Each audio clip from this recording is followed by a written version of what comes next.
Kejaksaan Tinggi Kalimantan Barat resmi menerima tersangka dan barang bukti tahap 2 dalam kasus tindak pidana perpajakan dengan tersangka DKS dan HT Selasa 9 Juli 2024.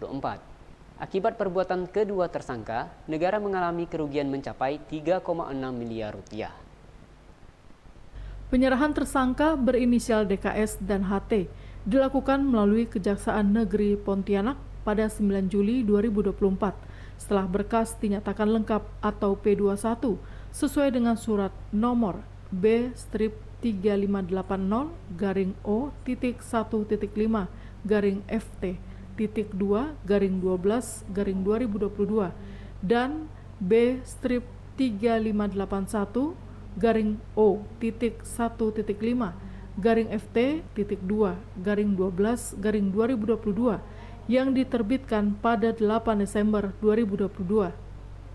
Kepala Kantor Wilayah Direktorat Jenderal Pajak Kalimantan Barat, Inge Diana Rismawanti menyatakan bahwa DKS menjabat sebagai Direktur PT AMP, sebuah perusahaan yang bergerak di bidang perdagangan bahan bakar minyak dan terdaftar sebagai wajib pajak di KPP Pratama Pontianak Timur.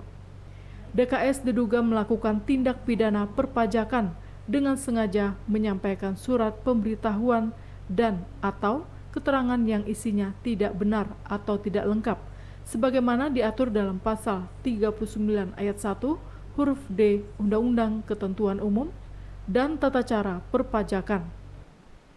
Berkas perkara penyidikan yang kami sampaikan telah dinyatakan lengkap jadi P21 oleh pihak Kejaksaan Tinggi Kalimantan Barat. Ada dua orang tersangka yang kita serahkan, yaitu DKS. Yang pertama DKS, beliau adalah direktur dari PT AMP yang merupakan perusahaan bergerak di bidang usaha perdagangan bahan bakar minyak. Nah, ini terdaftar di KPP Pratama Pontianak Timur. Kemudian tersangka DKS ini melalui wajib pajak PT AMP diduga telah melakukan tindak pidana perpajakan berupa kegiatan dengan sengaja menyampaikan surat pemberitahuan atau SPT dan atau keterangan yang isinya tidak benar atau tidak lengkap sebagaimana dimaksud dalam pasal 39 ayat 1 huruf D Undang-Undang KUP. Sementara itu, Asisten Pidana Khusus Kejati Kalbar, Siju, menjelaskan bahwa DKS melaporkan SPT masa PPN dari Januari hingga Desember 2019 dengan isi nihil dan tidak menyetorkan pajak PPN ke kas negara. Selain itu, ditemukan fakta bahwa DKS bersama HT menerbitkan faktur pajak PT AMP kepada pembeli tanpa adanya transaksi yang mendasar, yang dikenal sebagai faktur pajak yang tidak berdasarkan transaksi yang sebenarnya.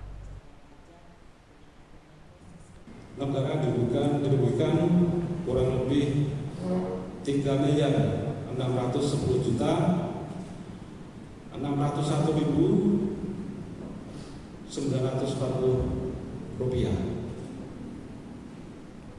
Dengan demikian, pada hari ini pula kewenangan ataupun kewenangan dari pajak mulai dengan detik hari ini telah dilimpahkan ke Kejari Pontianak. Tentunya dengan hari ini juga tugas dan tanggung jawab adalah di Kejari Pontianak untuk penuntutan selanjutnya. Siju menambahkan, atas perbuatannya, DKS dan HT diancam dengan pidana penjara minimal 6 bulan dan maksimal 6 tahun, serta denda minimal 2 kali jumlah pajak terutang yang tidak atau kurang dibayar, dan maksimal 4 kali jumlah pajak terutang yang tidak atau kurang dibayar. Tarjan Sofian, Ruai TV, mewartakan.